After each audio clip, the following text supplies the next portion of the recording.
In today's video, I'll show you how to use the new Microsoft Teams Communities feature.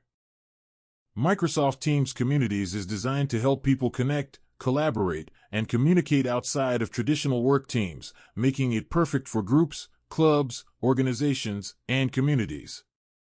Let's get started. First, open Microsoft Teams. Teams Communities is available in the free and personal versions of Microsoft Teams.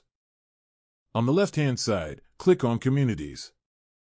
If you don't see it right away, make sure you're signed in with a personal Microsoft account and that your app is updated. To create a new community, click the plus icon or Create a Community. Select Create My Own. Then enter a name for your community, add a short description, then click Create. Once your community is created, you can invite members by sharing an invite link or adding people using their email addresses.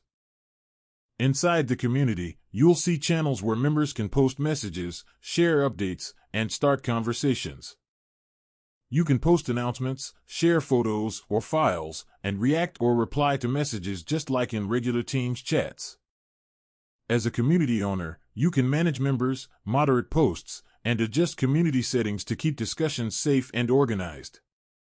You can also use events and meetings to schedule virtual gatherings directly within the community. Notifications help you stay updated, and you can customize them so you only get alerts for important activity. The new Microsoft Teams Communities feature makes it easy to bring people together in one place without needing a work or school account. And that's how to use Microsoft Teams Communities. If this video helped you, don't forget to like, subscribe, and turn on notifications for more Microsoft Teams tips and tutorials. Thanks for watching, and I'll see you in the next one.